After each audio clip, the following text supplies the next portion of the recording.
Welcome back to another episode of A Better Way of Earning. I am your host, Dr. Michelle S. Thomas. And we've talked about systems, we've talked about mindset, we've talked about global influences.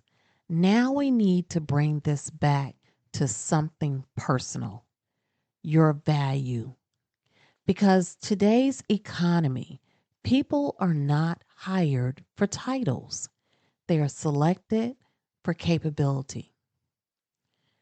According to workforce data from LinkedIn and global hiring reports, the fastest growing skills include digital communication, data literacy, problem solving, project management, and AI assisted workflows.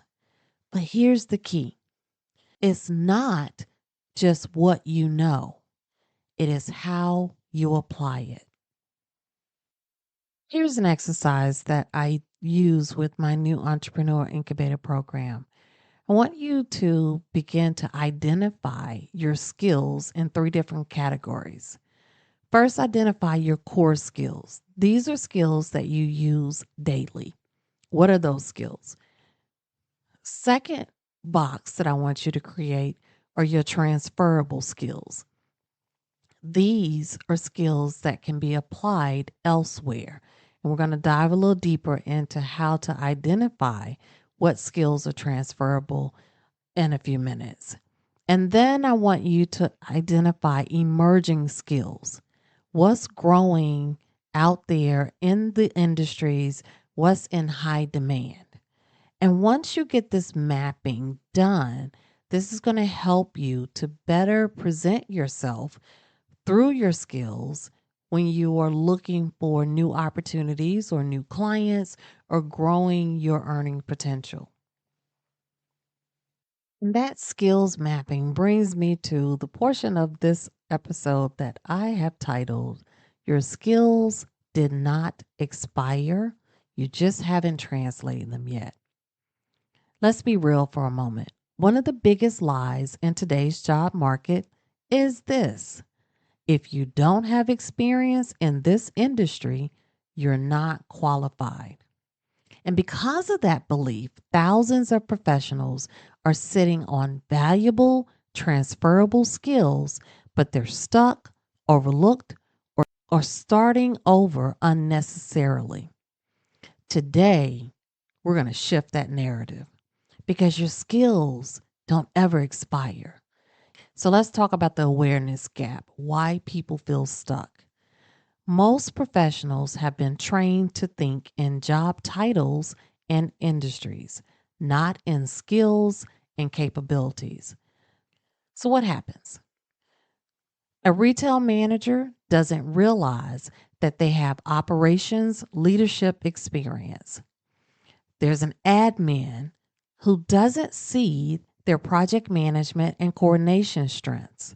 Or you have a teacher that doesn't recognize their expertise in training, communication, and performance development. The problem isn't lack of skill, it's lack of language and positioning. This is exactly why I created the skills translation conversations and my other YouTube channel titled The Color of Success, because I saw how many people were overqualified but underpositioned. Now, here's how you begin to identify and translate your skills. Step one, strip the job title. Stop asking, what was my job or what is my job? Start asking, what problems did I solve consistently? Step two, identify core skills categories. Now, we just did an example of how you do your skills mapping. So now we're going to identify core skills categories and create these buckets that will tie back into your skills mapping. Top 4 buckets. Operational skills. These are any skills that include process improvement, logistics, systems. People skills is another bucket. This is any skills that you have utilized that exemplifies leadership, communication, conflict resolution. Then you have a strategic skills bucket. That is about any decision making processes you've done, any planning that you have executed, any forecasting that you've done.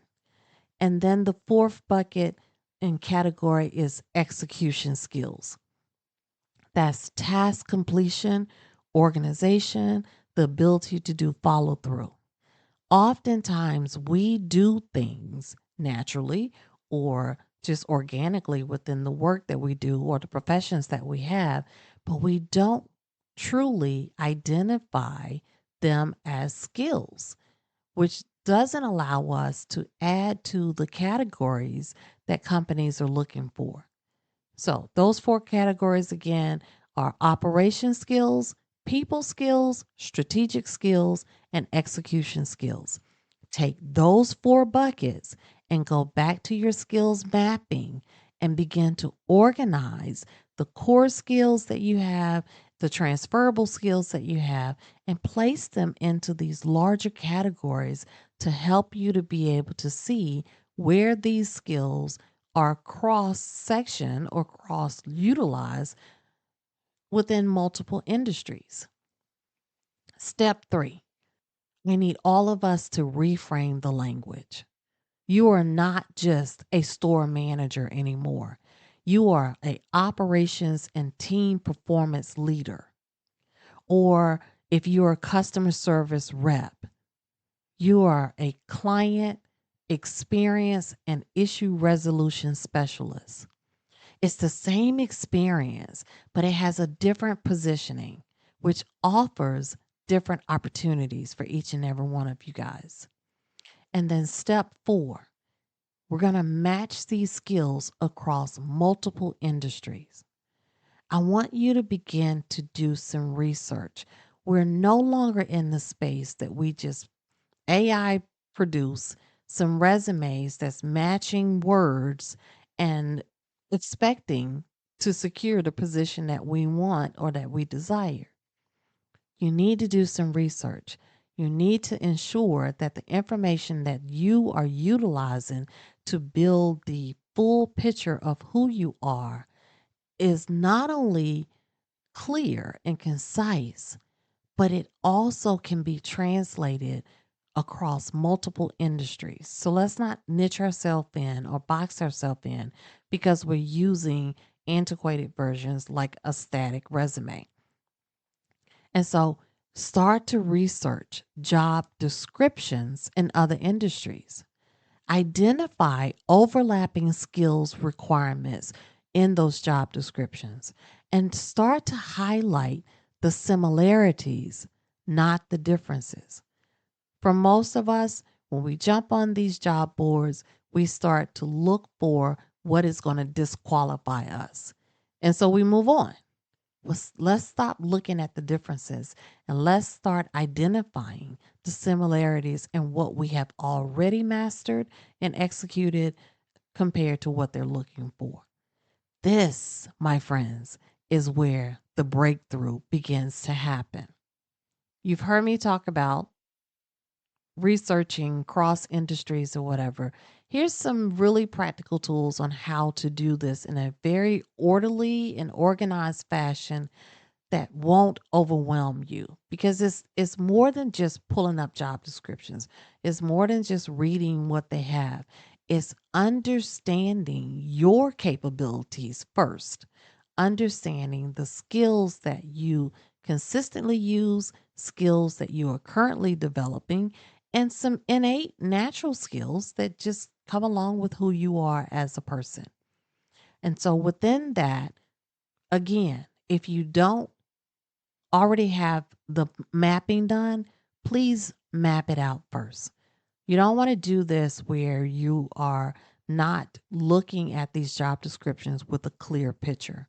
So map out your skills, and you'll be surprised at when you begin this exercise how many skills that you may have overlooked, forgotten about, underutilized that because you didn't know that it was marketable skills. Once you mapped it out, Once you've dropped them into the 4 categories that we previously discussed, which is operational skills, people skills, strategic skills, execution skills. Once you drop them into those core categories, now I want you to begin to look at 3 to 5 job descriptions outside of industries that you've worked within and begin to highlight repeated skills requirement. You will see that across multiple industries, although the job titles may be different, the skills necessary to be successful within those titles are very similar across multiple industries. So highlight those repeated skill requirements. Compare that to your current or your previous role. Again, this is a developing process. So when you begin to compare, sometimes reading someone else's job description will trigger or remind you, oh, I've done that before. So now you've added more to your skills mapping. Use places like LinkedIn to find people who've made similar transitions. People discuss this all the time. It's just now you are looking for this information, not just for information, you are looking at this information for research and elevation on your earning potential. So look at those celebratory posts that's put out there on places like LinkedIn or social media that's talking about their new position or their new job and do a little research. Is this within the same industry? Is this a different type of industry? And then compare what did they use, what skills transferred to get them into a better position. Map out those similarities and those transitions so that it can help you to better articulate not only where you are, but help you to better redefine what you want to do. Study how people describe their experiences, not only their experience in their current positions, but what did that transition look like? How long did it take to get acclimated? Begin to get this information in your database because the more you know, the better you are to present yourself. Now, I'm not just having this episode just for professionals because in order for this to work, then we also have to help our current hiring professionals to understand how to identify skills translatable opportunities and not disqualify immediately because they're looking for the wrong information. So, having said that, we have to address something on that hiring side. Companies are unintentionally filtering out highly capable talent because they're used to prioritizing industry familiarity over skill capability. And in today's economy, that is a costly mistake because skills are transferable, execution is transferable, and leadership definitely is transferable. What is not easily teachable is critical thinking, adaptability, problem solving under pressure. These are the very things many non traditional candidates already have. So you very well could be missing your best leader, your top leader, your next leader. You're dissecting all that they are and what they're capable of doing. You're dissecting it down to a title or industry familiarity. Critical thinking for every company is vital.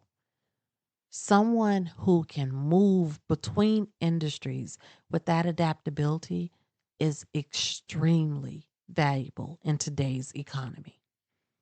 And problem solving, there can be courses, they can take certifications, but to be able to organically, naturally understand and execute problem solving under pressure is a skill that every company should be seeking. So, for companies, for employers, instead of asking, have they done this exact job before? Start asking, do they have the skills to do this job well and grow into it quickly? That one shift changes everything. If, my friends, this conversation is opening to your eyes, I want to encourage you to go back and listen to the Skills Translation series from The Color of Success. Those episodes break this down even deeper. And as we continue to build conversations like this, my goal is simple: to help professionals stop shrinking their experience and start positioning it in a way that the market actually understands. And as we're closing this episode, I just want you to reflect on something. If your job disappeared tomorrow, what skills would still pay you? Please, I want to encourage you to do these exercises. It could help you now and definitely in your future to improve the positioning of your earning potential. Skills are one of the few assets that move with you regardless of industry, company, or economic condition. They are not assigned, they are developed. And as we close today's conversation, remember this: earning is not just about where you work, it's about the value you bring with you wherever you go. If you want to continue to build that value, you can easily find us across a Better Way of Earning ecosystem through the podcast, deeper insights with the Job Hunt Chronicles, and opportunities to showcase your skills through Ascent Global Marketplace. Because the future of hiring isn't applying, it's being discovered. Until next time, stay prepared, stay adaptable, and stay in ownership of your choice.